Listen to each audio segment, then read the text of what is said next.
conversar um pouco hoje sobre as sequelas e os impactos da Covid na saúde dos trabalhadores, né? Das pessoas que tiveram Covid em geral e dos trabalhadores em particular. Esse é um assunto que vem sendo comentado e sentido por muita gente que teve Covid e comentado eventualmente na imprensa leiga também.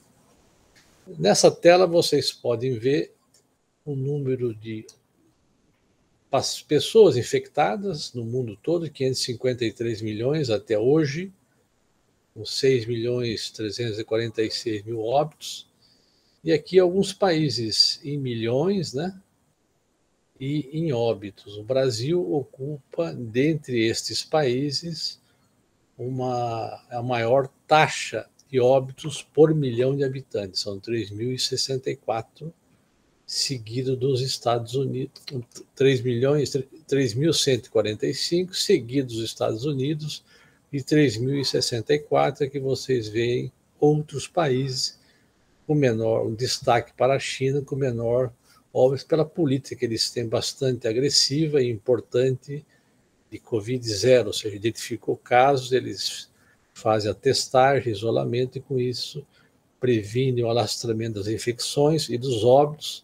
É óbvio que um país com 1 bilhão e 400 milhões de habitantes, se eles tivessem o comportamento do Brasil e dos Estados Unidos, eles estariam com uma situação muito difícil. Portanto, é uma política, do meu ponto de vista, muito acertada que aquele país realiza, assim como alguns outros, especialmente da região da Ásia, né?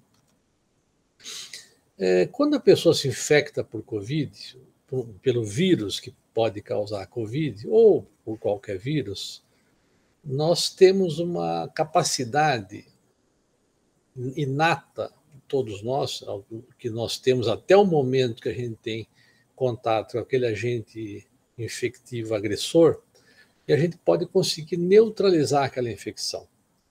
Isso depende das características do indivíduo, se ele é um indivíduo sadio e tem comorbidade ou não, e também de características genéticas dele, e depende da quantidade de vírus que ele inala. Então, eventualmente, ele pode ter contato com o vírus, muita gente teve contato com o vírus, ele tem uma capacidade inata, ou seja, uma defesa geral, generalista contra o vírus, e ele é capaz de eliminar o vírus. Eventualmente, se a quantidade de vírus for muito grande, ou a capacidade de resposta das pessoas não serem tão rápidas quanto necessária, o próprio vírus começa a fazer efeito no organismo, reduz a própria imunidade, porque o a SARS-CoV-2 causa uma depressão, por exemplo, de umas células T importante, uma linfopenia, uma redução de uma das células de defesa. Então, quando nós temos uma baixa dose, a resposta imune pode rapidamente dar conta da doença, a pessoa não ter sintoma ou ter uma evolução discreta e rápida para a normalidade. E quando a dose, a concentração de vírus num ambiente que a pessoa está respirando for elevada, a chance disso provocar doença com sintomas é maior. Isso ocorreu principalmente nas fases onde nós não tínhamos vacinação, ou seja, houve uma grande quantidade de pessoas infectadas em 2020, 2021, ainda a vacinação limitada, especialmente até meados de 2021. Então, nós tínhamos ainda muitos casos graves comparativamente ao que nós temos na situação atual.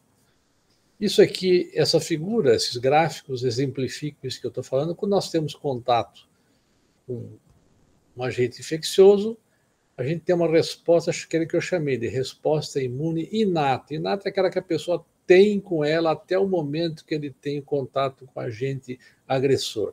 E ele rapidamente desenvolve a imunidade adaptativa. O que é isso? Ele começa a conhecer aquele agente infeccioso e pode adquirir, pelo estímulo da produção de células T, células de defesa, e também de anticorpos, ele combate aquela infecção e cria uma memória dela. Isso acontece quando toma vacina. Eu tomo vacina para sarampo, para varicela, para pólio, eu adquiro uma imunidade, tem uma memória daquela infecção que pode durar a vida inteira ou alguns anos ou décadas. No caso do vírus da gripe, como ele muta muito, a gente não tem uma memória suficiente pela mutação frequente do vírus da gripe, por exemplo. Aqui é um caso de uma infecção mais branda, digamos assim, a média das infecções. A pessoa tem infecção, tem a imunidade inata que vai combater a infecção e, eventualmente, ela começa a imunidade adaptativa, aquela que nós construímos a partir do agente agressor, começa a ser desenvolvida no corpo, eu produzo células e controlo a infecção bem. Quando a infecção é mais grave, eu tenho uma carga viral geralmente mais alta, ela vai se multiplicando porque eu tenho um retardo na minha produção da chamada imunidade adaptativa, aquela que eu produzo ao ter contato com um novo agente agressor. Isso é uma foto ilustrativa de microscopia eletrônica de uma célula infectada por esse monte de vírus que se liga aos receptores celulares. Nós temos nas vias aéreas, na cavidade oral e na boca, né? Nós temos uma série de células de defesa, nós temos as amígdalas, nós temos uma série de coisas que protegem o nosso organismo. Temos no nariz e dentro do pulmão. Nós temos células T, linfócitos, temos anticorpos. Então, tem todo um sistema de defesa que é capaz de resolver uma boa parte das infecções. Nós respiramos 10 a 15 mil litros de ar por dia, um adulto. E nós não ficamos doentes o tempo todo. Eventualmente, ficamos doentes, porque nós temos uma capacidade de defesa inata que é capaz de dar conta do recado de muitas coisas. De repente, a gente tem um bicho novo, como esse que causa Covid, e aí, dependendo das nossas condições, da quantidade, da carga viral inalada, ou seja, da pancada que nós levamos, uma coisa é uma pancadinha no braço, outra coisa é uma pancadona. Exemplificando, um exemplo não muito adequado, digamos assim, mas é isso, eu inalo muitos vírus, eu estou dentro do ambiente fechado, uma ou duas pessoas infectadas, sem ventilação, eu vou ter uma circulação de vírus naquele ar muito grande. Se eu tenho as janelas abertas, por exemplo, ou se eu coloco uma máscara, eu vou inalar muito menos vírus. Então, isso influencia na nossa capacidade de resposta. Nessa figura, isso aqui é um alvéolo. Nosso pulmão ele tem 80 metros quadrados, se a gente abrir ele numa grande sala, ele tem um encanamento, como se fosse o encanamento de uma casa, a água chega, vai distribuindo pelos brônquios, entra o ar que nós inalamos em busca de oxigênio que está presente no ar onde nós vivemos.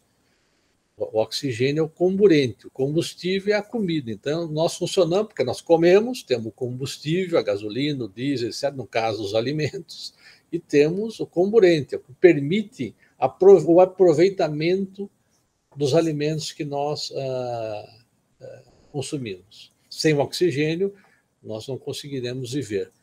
Eventualmente, teve um cidadão, eventualmente presidente da República, que disse que tem coisa mais importante do que o oxigênio, mas não é o caso. Se vocês notarem aqui, isso aqui no fundo do pulmão tem um saquinho chamado alvéolos, é onde tem uma parede fina de células, onde o ar passa para o sangue. Aqui nós temos, até aqui chegar nos alvéolos, os brônquios e bronquíolos, que são células que revestem esse encanamento.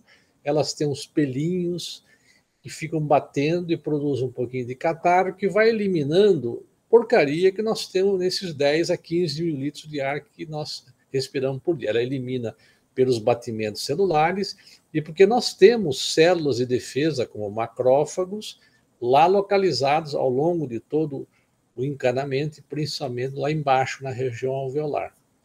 E aí, quando nós respiramos, esse ar passa para o sangue e vai levar oxigênio para o cérebro, para o coração funcionar, para o rim, para o nosso corpo todo.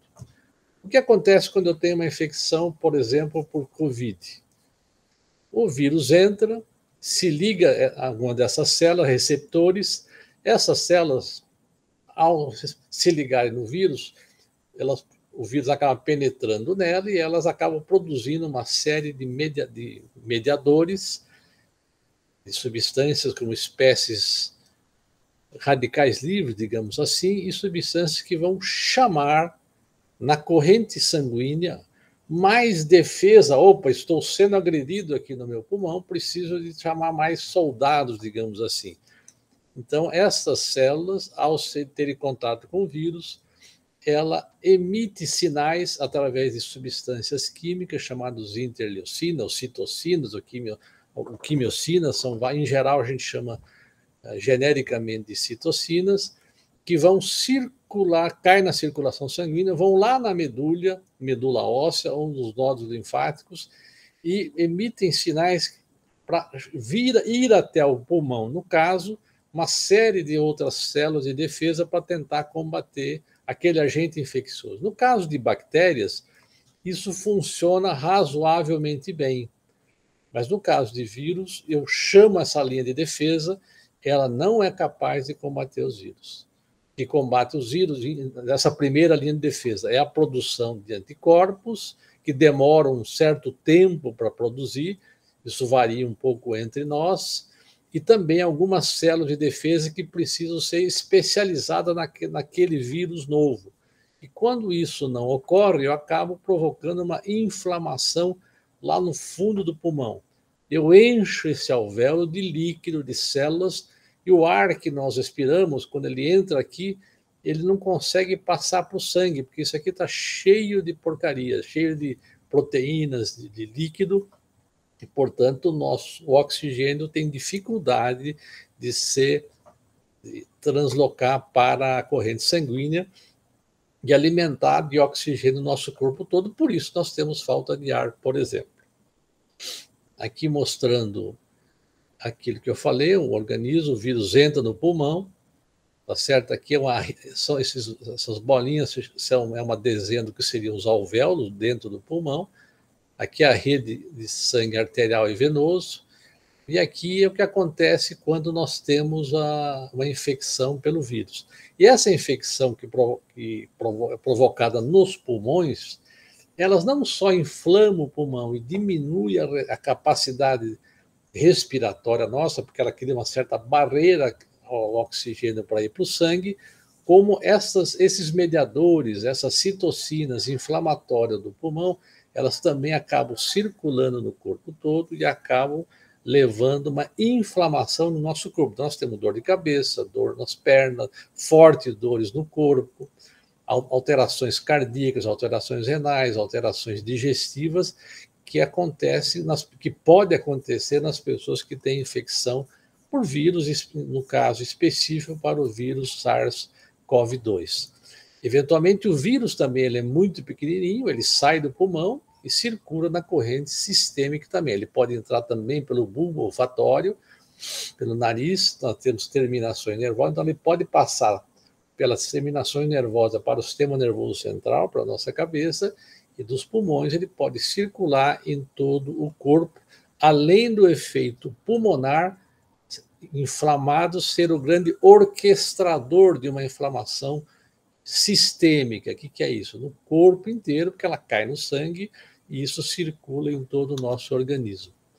No pulmão, quando as pessoas têm infecções respiratórias pela SARS-CoV-2 com comprometimento pulmonar, às vezes isso é grave, a pessoa precisa ser internada, vai para a UTI, e nesses casos mais graves, uma parte das pessoas pode evoluir com sequelas pulmonares, permanentes ou transitórias.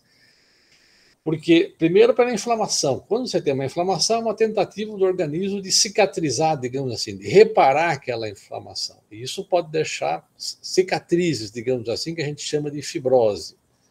Ou, além disso, a ventilação mecânica, quando o indivíduo precisa de ser entubado, ligado ao aparelho, isso provoca um estresse, porque nós estamos substituindo uma respiração natural, onde eu inalo espontaneamente o ar, né? Pode ser espontaneamente ou não, mas dormindo em qualquer momento, sem querer, nós estamos sempre respirando.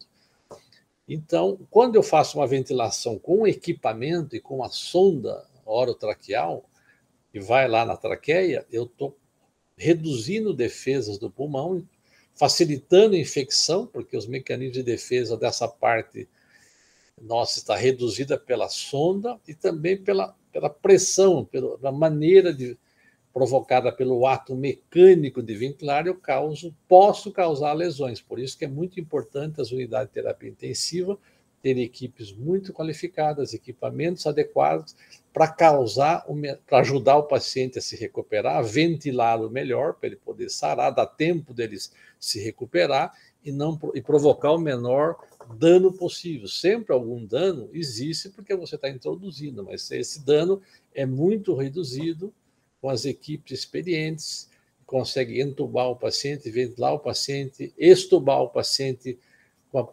precocidade necessária. No caso das doenças cardiovasculares, porque hoje, especialmente atualmente com a variante Ômicron, nós temos visto muito pacientes com doenças crônicas cardiovasculares com descompensação. Normalmente o vírus, a porta de entrada geral é o pulmão, e ele circula no nosso sangue como um todo. Como eu disse, provoca uma inflamação. Essa inflamação pode provocar no pulmão, na vasculatura, microvasculatura pulmonar e sistêmica, que a gente chama de alteração na sua parede, pode provocar trombose, o que a gente chama de coagulação, altera os mecanismos de coagulação e pode predispor a fenômenos tromboembólicos pulmonares ou em outros locais do nosso corpo, ou cerebrais. Por isso que algumas pessoas podem ter acidente vascular cerebral, outras pessoas podem ter infarto do miocárdio. As pessoas que têm esse quadro inflamatório no coração podem vir ter todas essas alterações. Ele pode infartar, pode ter insuficiência cardíaca, pode ter uma miocardite, que é uma inflamação dentro do músculo, das fibras cardíacas, e eu posso começar a ter batimentos irregulares do coração, ter parada cardíaca, inclusive. Então, isso são todas alterações que podem decorrer de um quadro de infecção na fase aguda ou logo depois dos 21 dias, de uma semana, de 4 semanas, depois do início da infecção pela Covid. Aqui mostrando aqui no exemplo que o vírus ele também pode penetrar quando nós respiramos pelo bulbo olfatório e ir até em direção ao sistema nervoso central. Uma das razões que muitas pessoas, dependendo da variante do vírus, tinham perda do olfato e perda do gosto, porque eles alteram as terminações nervosas da inervação aqui da língua, da inervação da nossa boca e do bulbo olfatório, que levam informações ao nosso cérebro que permite perceber o tipo de cheiro, de odor que nós aprendemos ao longo da nossa vida e criamos uma memória, assim como o sabor, salgado, doce, apimentado ou não. Se costuma chamar de Covid longa, ou pós-agudo, ou persistente, as manifestações pós-Covid, ou síndrome pós-Covid, quando estas alterações da Covid, algumas alterações da Covid, persistem por mais de 4 meses depois do diagnóstico da doença, do início dos sintomas e do achado do vírus nos testes que fazem o diagnóstico. E que tem se você fizer o teste PCR, RT-PCR, ele vai estar negativo. Se ele não está na fase aguda, com o vírus presente, o vírus não está mais, a infecção, digamos, foi controlada, mas ele persiste depois de 4 semanas, alguns autores sugerem 12 semanas, com alterações sequelares da doença. Algumas que já estavam presentes na fase aguda e outras que vão se apresentar depois, por exemplo, queda de cabelo. Essa figura vocês podem ver as primeiras infecções, quando o indivíduo tem contato, a exposição com o vírus, ele, em geral, 2 a 5 dias depois que ele tem contato com alguém infectado, ele pode começar a ter sintomas. Começou a ter sintomas, ele faz o teste até 3, 4 dias depois, em geral, é a fase onde o teste é mais sensível, tá certo? E ele vai, dependendo da pessoa, pode controlar a doença, e ela ser uma doença leve, ou assintomática até, ou a doença se manifestar.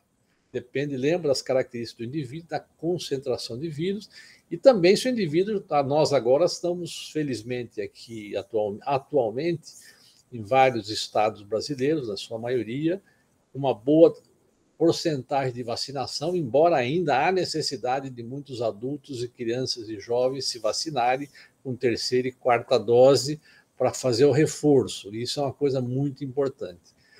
E depende também do tipo do vírus. Nós temos uma variante agora que ela não tem causado tanto efeito grave pulmonar nas pessoas vacinadas, mas tem uma capacidade de replicação viral. Então, as pessoas que são contaminadas, elas produzem muitos vírus, eles se multiplicam muito nas células.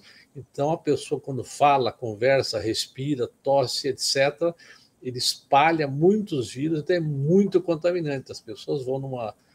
fiquei numa festa meia horinha e 5 pessoas estão com Covid. Ou 1 hora e 5 pessoas. Não tem ninguém lá dizendo que estava com sintomas, porque isso pode acontecer, e várias pessoas tiveram Covid. Porque a concentração dessas novas variantes, pela capacidade que elas têm de replicar dentro da célula do nosso sistema respiratório, é muito alta. Então, produz muitas partículas virais que são eliminadas na respiração, na fala, na tosse ou no espirro. E aí, obviamente, nós vamos ter algumas pessoas que têm essas infecções por Covid, vão ter a chamada fase subaguda ou pós-aguda e instalar sintomas que podem durar meses ou anos, que a gente chama isso de Covid longa.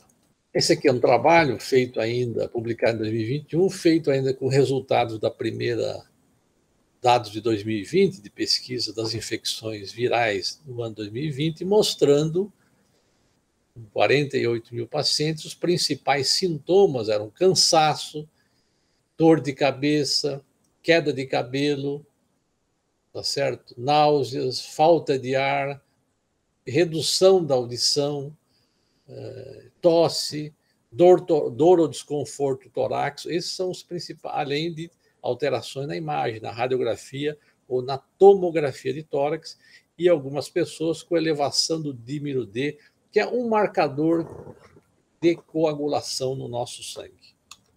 Aqui esse quadro apenas maior, que permite uma visualização melhor pelo tamanho, mostrando a porcentagem depois de 6 meses das pessoas terem iniciado um quadro de Covid, que sintomas ainda persistem. Algumas pessoas têm mais, são vários sintomas, e algumas têm 1 sintoma, 2 sintomas, 3 sintomas, e as outras são polissintomáticas, com diversos tipos de alteração.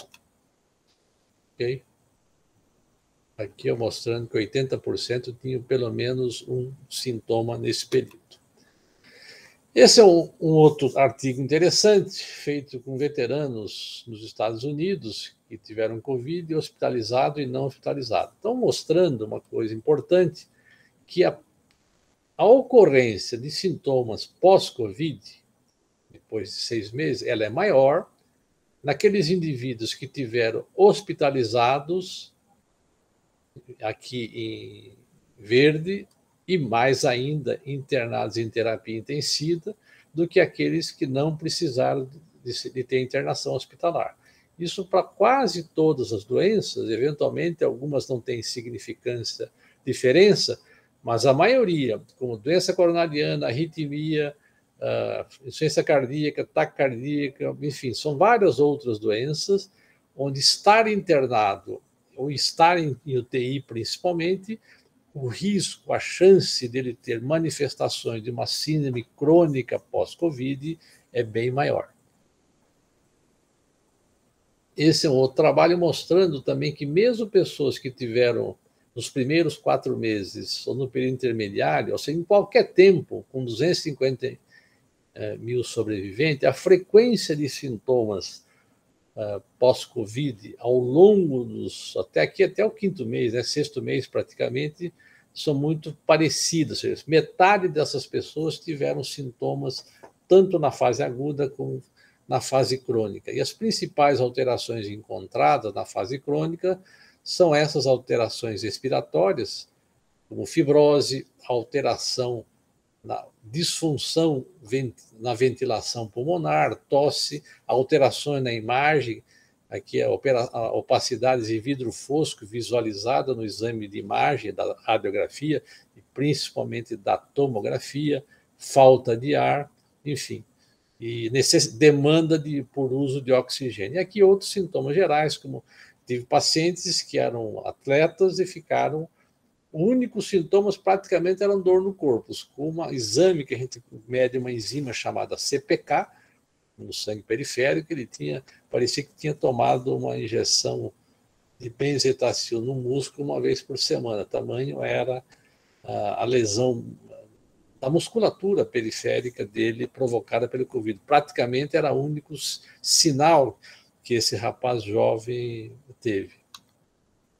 Aqui é uma diferença de risco também, pessoas acima de 65 anos, comparando pessoas que tiveram Covid e que não tiveram Covid, e que procuraram atendimento médico, e nós vemos aqui que as pessoas que tiveram Covid tinham uma diferença de risco comparado aos que não tinham Covid, de procurarem serviços hospitalares por essas doenças muito maior com relação às pessoas que procuraram por outras doenças que não o Covid.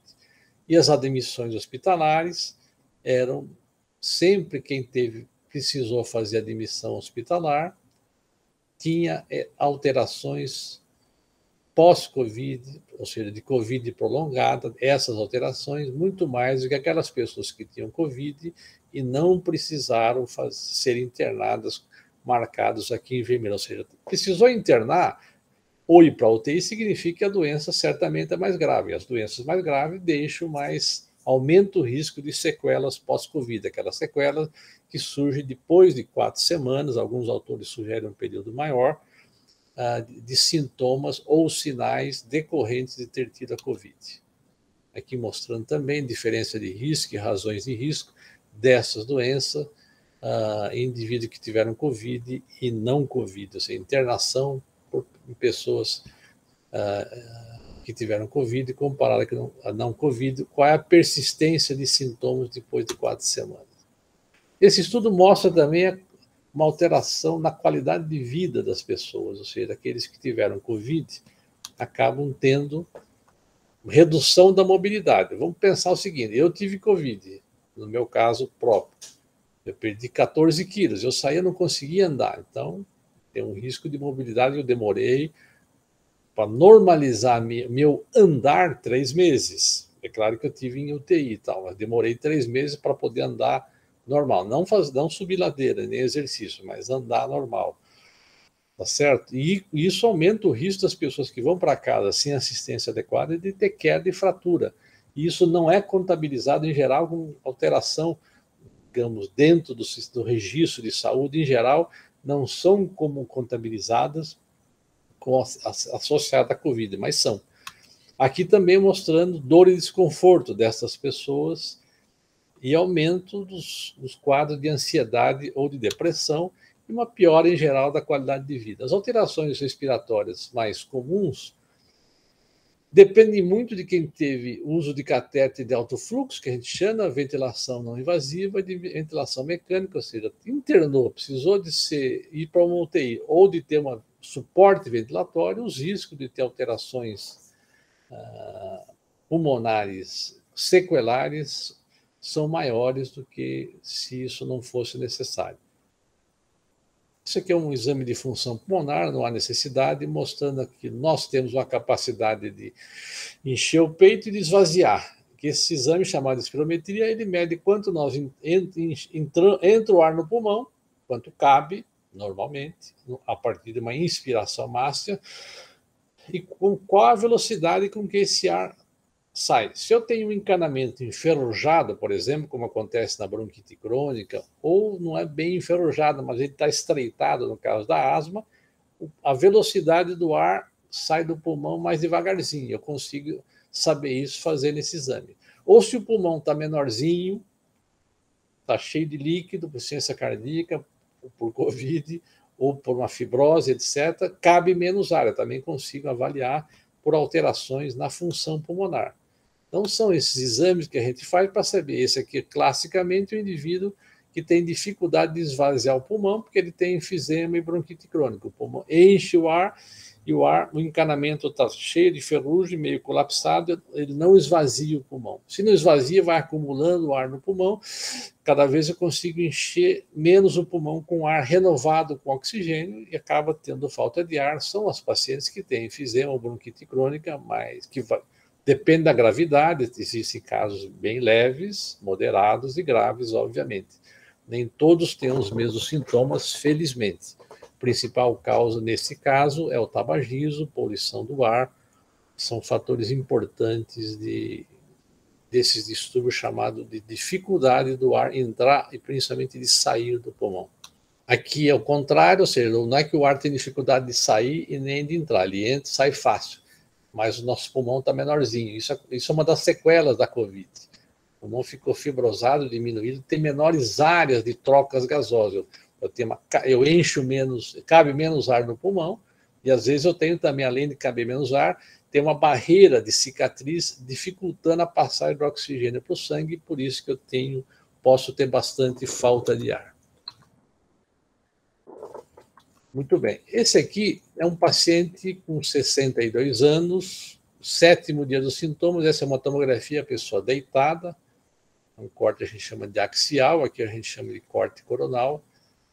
Então, o pulmão devia ser tudo aqui, a artéria aorta, aqui a artéria pulmonar, aqui o brônquio fonte direito e o brônquio fonte esquerdo. O pulmão devia ser tudo pretinho, que só tem ar lá dentro, quase não tem muito pouco tecido, né? Tem esses branquinhos que são os vasos, como aqui, aqui e aqui. Agora, isso aqui tudo branquinho na periferia eram as lesões clássicas que nós vimos na Covid original. Começava assim, olha, esse é um corte diferente, tudo isso aqui devia estar pretinho como aqui, digamos, ó. Tudo isso que está mais na periferia aqui, ó, isso tudo são inflamação, aquilo que eu mostrei no começo, aquelas células, líquidos, cheios de proteínas, são citocinas, que, como elas têm uma densidade maior do que o ar, porque o pulmão é cheio de ar, e elas aparecem nessa imagem branquinho assim. Aqui é um paciente com também alterações pequenas aqui, ó. A gente chama opacidades em vidro fosco. 2 dias e meio depois, ficou tudo assim, essa pessoa foi internada, foi para a UTI, foi entubado, e depois de 7 meses, ainda restaram pequenas alterações, a gente chama sequelares da Covid longa, nesse pulmão, que acaba levando uma certa limitação ao funcionamento normal dos pulmões. Esta é uma senhora de 35 anos, teve Covid, ficou 21 dias entubada, teve que fazer a traqueostomia, depois, ao final da UTI, fechou a traqueostomia, foi para casa, 7 meses da internação. Eu vi esta paciente e ela estava com sintoma de fazendo um barulho para respirar. A gente fez uma tomografia dela e vimos que ela, pela traqueostomia, ela ficou com uma estenose aqui junto da laringe, e isso às vezes fechava e não entrava o ar. E ela passou comigo, no dia que eu solicitei essa tomografia aqui no hospital, à noite, na madrugada, ela passou mal, precisou vir trazido de emergência aqui, pronto-socorro, foi feita uma traqueostomia nela, e ela ficou com essa traqueostomia quase 7, 8 meses, só foi possível fechar a traqueostomia 1 mês e pouco atrás, felizmente. Porque as lesões de traqueia, quem tem intubação prolongada, mesmo às vezes não é prolongada, são muito frequentes, de difícil tratamento, então é muito importante a prevenção dessa doença, assim como de outros, para evitar quadros muito dramáticos como este. Aqui nós temos um pouco falando sobre os efeitos cardiovasculares agudos e crônicos.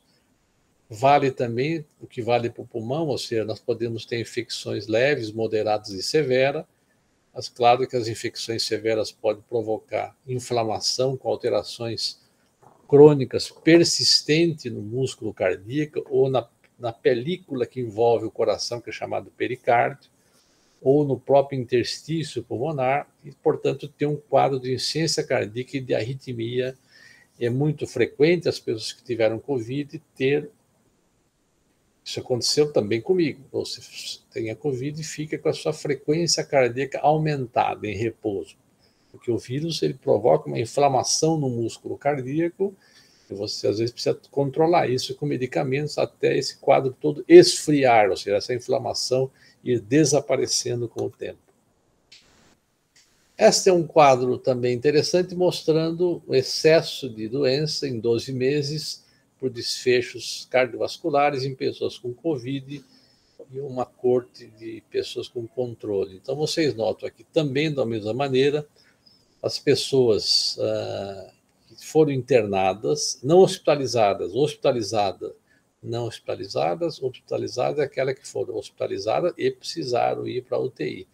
Ou seja, a incidência de alterações nela sequelares à Covid, mesmo depois de 12 meses, é bem maior.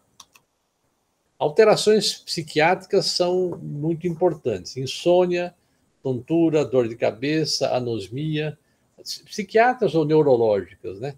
Estresse pós-traumático, porque algumas pessoas ficaram internadas, têm síndrome do pânico, estresse pós-traumático, então tem um quadro de depressivos ou de ansiedade presente. Pacientes que vinham aqui no meu ambulatório sozinho, digamos, com 65 anos de idade, hoje precisa vir com acompanhante. Ele perdeu a capacidade de vir, por exemplo, de Osasco ou de Guarulhos até aqui. Ele tem dificuldade. Ele conversa, fala normalmente, mas ele não consegue vir mais sozinho. Então, essas alterações devem ser muito observadas nas pessoas que têm alta, especialmente aquelas que tiveram internação hospitalar. A família deve ficar atenta para esses sintomas que o familiar apresenta, ou os amigos ficarem atentos, porque às vezes é um colega de trabalho, que ele não tem percepção adequada, então é muito importante dar esse suporte. Alterações, esse é um trabalho interessante que eles avaliaram 785 cérebros no Reino Unido, e verificaram, primeiro, esses gráficos mostram uma redução do cérebro com relação ao volume total da cabeça. Ou seja, normalmente, com o passar dos anos, aqui é 56 anos, 76 anos. Se você pegar um monte de pessoas com 56, 58 e fazer esse exame, esse tipo de exame, você vai ver que há uma diminuição do cérebro com envelhecimento. Mas só que quem teve Covid, essa diminuição é acelerada. Olha a diferença. Entendeu? Aqui no cerebelo. Então, possibilidade de alterações do equilíbrio e da orientação. Então, isso aqui é um estudo interessante que demonstrou anatomicamente que existe uma alteração do cérebro, da quantidade de neurônios cerebrais no pós-Covid de uma parte das pessoas. E isso pode explicar uma parte das alterações sequelares, manifestações sequelares da Covid crônica. Esse aqui é um estudo que mostrou que as pessoas com Covid, comparado com influenza, Covid com influenza, a probabilidade, o risco de ter doenças psíquicas, alterações, transtornos mentais, é muito maior em quem tem infecção pelo vírus da Covid do que pelo vírus da gripe. Aqui, mesma coisa com alterações do humor. Vírus da Covid mais altera. Ansiedade com relação à gripe. Aqui com outras doenças, Covid com outras infecções respiratórias, por exemplo, pneumonias bacterianas. Aqui também. Aqui distúrbio do humor, Covid com outras infecções respiratórias que não o vírus da gripe. E aqui também ansiedade. Em geral, o Covid longa é uma doença caracterizada por uma enorme diversidade de sintomas e sinais que abrange o nosso corpo como um todo. Nós temos alterações neurológicas, neuropsiquiátricas, alterações cardiovasculares, gastrointestinais, na pele, endocrinológicas, respiratórias, musculares e renais, ou seja, o vírus ele inflama o pulmão orquestra inflamação, ou seja, solta no sangue um monte de substâncias que vão alterar, criar um estado inflamatório no nosso corpo. Além disso, o vírus circula no nosso corpo, atacando diretamente vários desses órgãos e pode instalar doenças que podem durar rapidamente ser controlada ou instalar doenças que têm um período de maturação mais longa, que a gente chama de COVID longa ou pós-COVID ou COVID crônica, que os estudos, a tendência é que esses sintomas e sinais vão desaparecendo,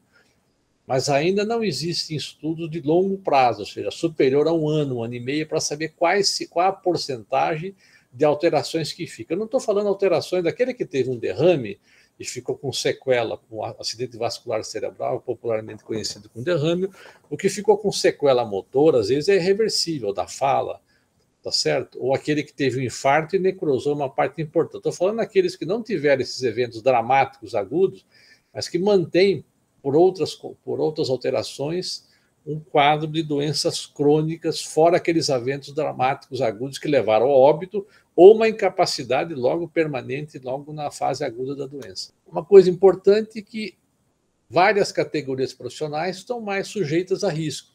São aquelas que têm mais contato com pessoas infectadas, que trabalham em ambientes fechados, que trabalham em baixas temperaturas, onde a umidade do ar é menor, e o vírus gosta de umidade baixa e de frio. Ou em escolas, porque tem muita gente, as pessoas circulam, então são ambientes fechados com circulação de pessoas, esses trabalhadores têm maior risco. Esse é um estudo feito na Inglaterra, com 120 mil participantes com Covid grave em 2020, nesse período de março, logo no começo da primeira onda. E aqui são as categorias de trabalhadores com maior risco de desenvolver Covid grave comparado com outro tipo de trabalhadores de serviços não essenciais, que podiam fazer trabalho à distância em home office. Aqui na Noruega, mostrando também na primeira e segunda onda, as categorias de dentista, provavelmente não logo no início, não se usava todos os mecanismos protetivos, então a infecção, a incidência de infecção, o risco de infecção nestas categorias, dentistas, enfermeiras, médicos, motoristas de ônibus e de bondes, fisioterapeuta, taxistas, foi muito grande. E aqui na segunda onda, você vê que dentista já saiu aqui dos primeiros lugares, porque obviamente passaram a se proteger mais. Mas na mortalidade, isso aqui refere-se àquela primeira onda, os dentistas também estavam aqui, condutores estavam um risco bastante elevado de óbito. Nesse estudo, na Noruega inteira, um país pequeno, com 3,5 milhões de habitantes, eles conseguiram ter uma avaliação muito importante, ok? Em geral, a Covid, quanto maior o número de contatos, por exemplo, pessoas do metrô tiveram muito Covid, porque eles trabalham na bilheteria, trabalham ali junto à catraca, ou mesmo em manutenção. O número de contatos que você tem no dia, você sai para trabalhar no transporte, vai e volta, você tem mais riscos. Maior número de contatos, maior risco de Covid. Ok? Lembrar que é uma síndrome multissistêmica, pode afetar o nosso corpo como um todo, tem prejuízo mental, econômico e social, muita gente perde o trabalho, não consegue trabalhar, reduz o rendimento, então precisa de um apoio familiar e do poder público muito importante. Às vezes exige no acompanhamento desses pacientes vários profissionais, enfermeiros, médicos, fisioterapeuta, professor de educação física, etc. E é muito importante que as pessoas, todo aquele que teve Covid e ficou internado, deve ser acompanhado a partir da alta dele no seu domicílio. Porque ele pode ter sintomas e sinais de fraqueza muscular, alterações, obstipação intestinal, taquicardia, alterações que ele precisa de ter um acompanhamento. Não basta dar alta do hospital, vai para casa e se vire. Se for qualquer serviço público ou mesmo conveniado, deve informar a unidade de saúde que acompanha aquele paciente para que vá visitar o paciente no domicílio, aquele que ficou internado, especialmente de UTI, para saber se ele precisa de ajuda para os seus cuidados básicos. Isso vai reduzir sequelas, vai reduzir acidentes no domicílio, vai reduzir mortes e permitir uma mais rápida recuperação desses pacientes. Os pacientes que tiveram Covid, especialmente que ficaram internados no hospital e em UTI, precisam atenção especial com a dieta, com a deglutição. Quem ficou entubado tem uma dificuldade, engasga muito, pode ter pneumonia por aspiração, fica deitado muito tempo tomando corticoide, enfraquece muito os músculos, o intestino fica preso. Então, precisa todos esses cuidados gerais serem observados quando o indivíduo está internado e, obviamente, quando ele vai para casa, sob pena de ter sofrimento e maior tempo, para demorar mais tempo para a sua recuperação. E necessidade de fazer exercícios para respiratório, para força muscular, que não é uma coisa difícil, isso pode ser orientado perfeitamente por equipes de saúde da família, enfermeiros, fisioterapeutas, médicos, professor de educação física, todos podem ajudar na recuperação da maioria da população nossa que foi internada. Drogas, se usa em hospital, corticoide em casos graves, durante a internação, e aqui alguns que saem com sequelas, às vezes, pulmonar, que ainda é necessidade, percebe que há uma inflamação, se faz um curso de corticoide e vai retirando progressivamente. E, eventualmente, alguns pacientes precisam fazer uso de anticoagulante, isso muito depende de como é que foi o comportamento desse paciente durante a sua internação. Repetindo aqui, acho que eu já comentei isso, a avaliação é importante, e é importante que nós tivéssemos o que não temos em todos os municípios brasileiros, ou regionalmente, ou dentro de grandes cidades, vários centros multidisciplinares para atender as pessoas que tiveram Covid e para ajudar a sua recuperação, para ver se não tem sequelas que não podem ser resolvidas com atividades físicas, com exercício, com alimentação, com tratamento com psiquiatra, com psicólogo, com terapia ocupacional, etc. Uma coisa importante nessa fase final desta nossa conversa é que quando nós falamos, tossimos, espirramos, nós eliminamos microgotículas ou aerosóis. E elas podem permanecer horas no ar. E essa permanência dela no ar é que faz com que nós podemos nos infectar quando a gente tem contato, se essa partícula, esse aerosol, contiver vírus. Porque o aerosol pode ser só da poluição do ar. Os carros estão passando numa avenida, ônibus, carros, etc., caminhões, eu tenho material particulado, tenho poluentes particulados, e isso é o aerosol. Aí eu inalo aquilo, posso ter uma inflamação no pulmão, ainda mais nos dias secos. Agora, se eu tenho vírus e eu estou expelindo os vírus, esse aerosol, só pela minha fala, pela minha respiração, ele fica no ar durante horas. Depois, ele vai assentando nas bancadas, nas cadeiras, nas mesas e no chão. A infecção que tende... Os vírus entram pelo nariz e entram pela boca, tá certo? As infecções que, dependendo da quantidade de vírus que entra também pelas vias, pela boca, diretamente nas vias, o maior acesso às vias respiratórias inferiores, tendem a ser infecções mais graves. O vírus gosta mais de ambiente seco. Nós estamos aqui hoje falando num ambiente no mês de julho, na cidade de São Paulo, com ar muito seco. Então, o vírus dura mais tempo, baixa umidade e temperatura mais baixa. Ele se transmite mais. E, além disso, nós temos o efeito combinado da poluição. O ar mais seco, a poluição está mais alta. A poluição inflama o pulmão, vírus também. Os dois combinados aumentam o risco da infecção viral ser mais bem sucedida ou se viabilizar com maior facilidade.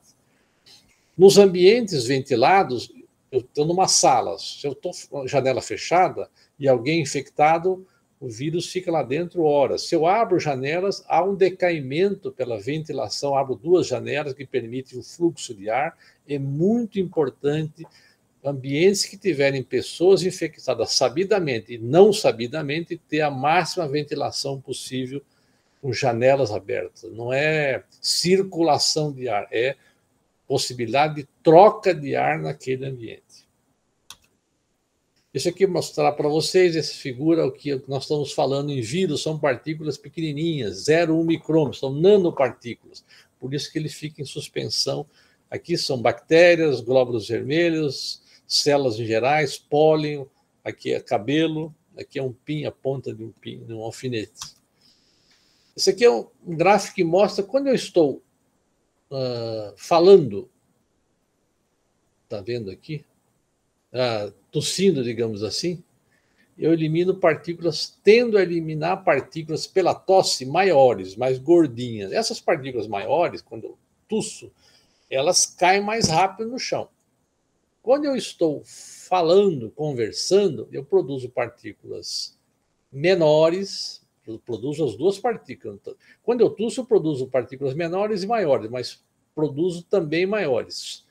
Quando eu estou falando, eu só produzo partículas pequenininhas. São aquelas, quando eu estou falando ou quando eu estou respirando, são aquelas que ficam mais tempo. Então, é uma falsa ideia de que as pessoas precisam, só contaminam se elas estão tossindo ou espirrando. Não. Se elas estiverem apenas conversando ou mesmo respirando, o vírus, porque eu inalo, cada respiração, um adulto inala 600, 700, 800 ml, quase 1 litro de ar. Eu inalo e devolvo esse ar, porque eu tenho que buscar oxigênio e devolver o que sobrou de ar de nitrogênio e de dióxido de carbono do nosso metabolismo. E juntos sai vírus, que são nanopartículas. Então, por isso que só não preciso tossir e nem espirrar para eliminar vírus. Aqui mostrando que quando eu faço na tosse, as partículas maiores voam mais longe, assentam mais, as partículas menores vão de maneira mais distante. Aqui mostrando como é que a transmissão é a sobrevivência de vírus com a umidade. Quanto maior a umidade, a transmissão é menor. E a sobrevivência do vírus, a viabilidade dele é menor. Então, por isso que você pega câmaras frias, tem muita contaminação em frigorífico, porque lá, quando eu refrigero o ambiente, note a geladeira, se vocês ligam a geladeira, ela resseca os alimentos, porque ela chupa a água, como o ar-condicionado, fica pingando lá quando tem um ar-condicionado de casa. Ele resseca o ar. O ar mais seco facilita a sobrevivência e a transmissão viral, e o ar mais frio. Então, é muito importante a umidade do ar ficar acima de entre 50% e 70%. Nos ambientes onde existe ventilação forçada com ar-condicionado, tem que ter uma oferta de umidade maior para não deixar o ar ficar muito seco, tá certo? Aqui mostrando na mortalidade sazonal por influenza nos Estados Unidos, mostrando que nos meses de maior frio, aqui, ó, a mortalidade é maior do que nos meses de maio a outubro, que a temperatura é mais quente. Mesmo na Flórida, que é um estado que não faz frio praticamente, para vocês notarem, né? Aqui é uma coisa importante num veículo fechado com ar-condicionado. Você entrou no veículo, a umidade, digamos, estava 90%, 80%, enfim, são várias situações. Você fechou os vidros, ligou o ar-condicionado, ela já cai por volta de 30%, 40%, ou seja. Então, quando eu estou num veículo e ligo fecho tudo, ligo o ar-condicionado, além de eu ter, dependendo se eu não colocar um modo de renovação de ar, mas ligar o ar-condicionado, eu vou jogar a minha umidade lá para baixo. Em tempo de dias secos, com 30%, 20%, 25%, cidades como Brasília, por exemplo, e outros que têm tendencialmente umidade baixa, deve-se evitar ligar ar-condicionado, infelizmente, especialmente por período de duração maior. Claro, eu estou sozinho dentro do carro, tudo bem. Agora, se você está com várias pessoas, não conhece, não tem informações, transporte coletivo, não deve fazer isso, porque você pega um ônibus, tudo bem, você liga o ar-condicionado, não tem uma taxa de renovação adequada, umidade muito baixa, uma pessoa infectada, com umidade muito baixa, temperatura mais baixa, a possibilidade da duração do vírus, da sua transmissão e de infectar mais pessoas é maior. Aqui eu mostrando, por exemplo, durante um voo, pessoas que viajam de avião, logo que o avião decola, a umidade começa a cair. 3, 4, 6 minutos depois, está aqui embaixo. Ela estava lá 60, 70, 80, enfim, depende de cada momento, do tipo de aeronave. E aí, quando ele começa já na descida, despressurizar, ela começa novamente a aumentar. Então, durante o voo, também tem umidade baixa. Se vocês usam avião, use máscara N95, K95, PFF2, não tire a máscara para almoçar, para jantar, no máximo 5 minutinhos para tomar um líquido. E comer em 5 minutos o mínimo necessário para não passar fome demais num voo de longa distância, porque o avião é um grande ambiente de transmissão viral. E aí essa máscara, para ficar 10, 12, 8 horas no avião, tem que ser uma máscara adequada, essas máscaras com capacidade maior de filtração. Eu sei que elas são desconfortáveis, tem que ajustar bem antes para não ser muito desconfortável a pessoa começar a retirá-la durante o voo. Aqui mostrando também na China uma relação entre casos no período de baixa temperatura, a temperatura mais baixa, maior número de casos. Mostrando o impacto da temperatura. O efeito das máscaras, aqui é sem máscara e com máscaras, em partículas maiores. Quando eu ponho a máscara tem uma eficiência, e aqui, quando as partículas são chamadas de aerosol, são menores do que 5 micrômetros de diâmetro aerodinâmico. Esse ambiente, depois de 15 minutos com alguém infectado lá dentro, sem máscara, olha a situação, e se ele está com máscara, a medição feita aqui dentro da máscara, vocês notem que quase não há partículas dentro da máscara. Aqui mostrando também o efeito de estar com máscara ou não. As máscaras são muito eficientes, devem ser usadas preferencialmente em ambientes internos, ambientes fechados, em viagens, em ônibus, em aviões, etc., usar a máscara comum. Na rua, eu vou caminhar no parque, não precisa. Eu vou caminhar na rua sozinho, não precisa. Agora, eu vou na padaria, precisa. Eu vou no banco, precisa. Eu vou na farmácia, precisa. Eu vou no supermercado, precisa de máscara. Eu vou, enfim, um ambiente fechado, numa sala de aula, precisa de máscara. Porque a máscara vai reduzir sua capacidade, o risco seu de se infectar, vai reduzir o risco de você infectar uma outra pessoa. E se todos usam máscara, nós ficamos bastante mais protegidos. Se nós melhoramos ainda mais a ventilação, aí nós reduzimos ainda para baixo o risco de infecção. Aqui mostrando, por exemplo, uma situação de uma sala, 15 minutos depois, sem ventilação, o número de partículas pequenas, com ventilação pobre e fechada. Aqui, boa ventilação, eu praticamente não tenho partículas aqui depois de 5 minutos. Aqui, se a ventilação for meio limitada, não for boa, e aqui, se não tiver ventilação. Eu estou numa sala tudo fechada, não tem janela, ou seja, alguém tosse, alguém fala, alguém respira, alguém espirra e distribui vírus no ambiente, eu não tenho ventilação, o número de partículas persiste ao longo do tempo, muito mais tempo. 25 minutos depois, eu ainda tenho bastante partícula em suspensão. Se eu tenho uma boa ventilação, menos de 5 minutos. Então, quase que não dá tempo de ter infecção. Ainda mais se eu tiver com máscara, por exemplo. Aqui é no elevador, a mesma coisa. Elevadores, todos os funcionários têm que ter boa máscara. As pessoas que trabalham no elevador, boa máscara. Você que mora em edifício, usa elevador, coloca a máscara ao entrar no elevador. No elevador, se entrou uma pessoa no elevador, infectada, e foi até o 10º andar, encheu de vírus aquele ambiente. Aí você desceu para o 5º andar, você pega ele lá. Você pode aumentar o seu risco de ter infecção. Ou seja, com porta fechada e sem máscara, você tem um risco maior. Portanto, são cuidados que você deve tomar. Aqui mostrando uma associação entre exposição a material particulado, da poluição do ar, com Covid. Então, há um aumento em média de 15% das pessoas que se expõem a material particulado e também, claro, que se expõem ao vírus da Covid. Só o material não vai dar infecção. Em ambientes que têm presença de Covid e poluição do ar, o risco de infecção e de problemas com a infecção são maiores. Esse aqui mostra a mesma coisa, mostrando a importância do controle de ambientes internos, portanto, da sua poluição ambiental interna como minimizador do risco de infecções e de complicações pela Covid-19. Todos os ambientes de trabalho, hospitais, fábricas, prédios, escritórios, etc., tem que ter um registro de temperatura e umidade do ar, relativa ou absoluta. Tem que ter temperatura entre 20 e 25, quando trabalha muita gente. Porque nós não podemos deixar a temperatura muito baixa e nem muito alta.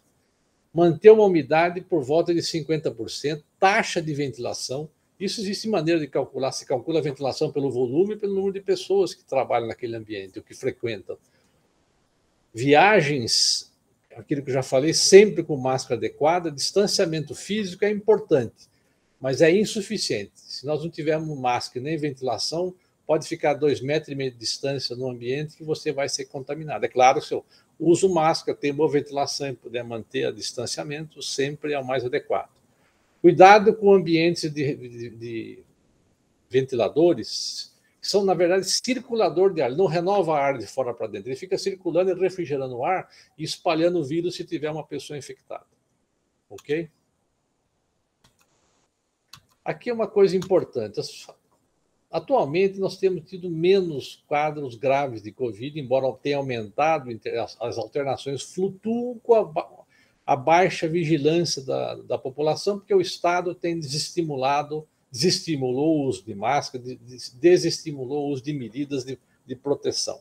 Os principais sintomas que nos orientam o diagnóstico de Covid são muito parecidos com a gripe, que são esses aqui. Vocês já viram falar longamente. É claro, se a doença progride, pode ter quadros mais graves, ou seja, falta de ar e outros sintomas, febre muito persistentes e outros sintomas que eu já mostrei nos slides no início dessa apresentação. Se tem esses sintomas, se você sabe que teve contato com alguém com Covid ou tem esses sintomas, você, num mundo de pandemia e no Brasil que tem a pandemia vigente, nós estamos tendo 30, 40, 50 mil casos diários neste início de mês de julho no Brasil, nós temos que suspeitar da Covid, que é muito importante suspeitar, fazer o diagnóstico para evitar a contaminação, fazer o isolamento e evitar a contaminação de outros. Evitar a contaminação é fundamental, porque a contaminação aumenta a proliferação do vírus. Proliferação do vírus desenfreada, como está acontecendo agora, aumenta a chance de novas variantes. As novas variantes podem ser mais fracas ou algumas mais fortes. E pode ficar perpetuando esse quadro de infecção por muito tempo, que é coisa que nós não desejamos. Para fazer o diagnóstico, além do quadro clínico, se usa testes que vocês estão, acho que, cansados de saber. Teste de antígeno, deve ser feito no laboratório. O autoteste você pode fazer em farmácia ou em casa, e se positivo tem que comprovar em farmácia ou no laboratório. E o teste mais sensível é RT-PCR, que pesquisa o RNA do vírus na mucosa naso ou orofaringe. Só que ele demora um pouco mais para sair o resultado, mas é o mais sensível. Ou o RT-LAMP, que é uma pesquisa também viral, um método mais rápido, um pouco menos sensível, mas acho que é mais caro do que o RT-PCR. E ambos o material, todos os testes, o material é coletado na naso, orofaringe, alguns saliva, mas é menos usual. O teste antígeno é que o vírus produz, quando ele se multiplica nas células, ele tem proteínas, ele produz pedaços do vírus, e esses pedaços do vírus é que são identificados, não é o material genético, digamos assim, no caso é um vírus de RNA, né? Por isso que ele também serve. O exame deve ser realizado entre o 3º e 5 dias do início dos sintomas, a chance de ser mais sensível é maior, né? Tem pessoas que demoram um pouco mais para se positivar e outras menos, mas em geral, entre o 3º e 5º dia é uma boa janela para fazer o teste. Ok? Veja, uma vez a pessoa infectada, tem que monitorar, estou falando isso porque diariamente com esse novo recrudescimento as pessoas ficam nos procurando para isso. Temperatura é importante, batimento cardíaco, olhar a saturação, medir ela em posição sentada, sem pressa, senta, mede 30 segundos a 1 minuto. Se o sinal não estiver bom no dedo, aquecer um pouco o dedo com o tempo frio para que o sinal do oxímetro pegue bem e meça o tempo adequado. De manhã e meça, não precisa ficar medindo, no mínimo, no máximo de manhã à noite, a menos que tenha um outro evento que justifique, senão não há necessidade de ficar medindo isso o tempo todo. Temperatura também mede no mesmo tempo, de manhã à noite, ou quando achar que está com febre. Os medicamentos só sintomáticos para controlar a temperatura, dipirona, ou paracetamol, ou banho frio, ou para coriza, se for muito intensa, desconfortável, que às vezes dá muita tosse associada, né? Não usar antibióticos e nem corticosteroide. É muito comum receita com prednisona, 20, 40 miligramas, antibióticos de rotina não tem indicação.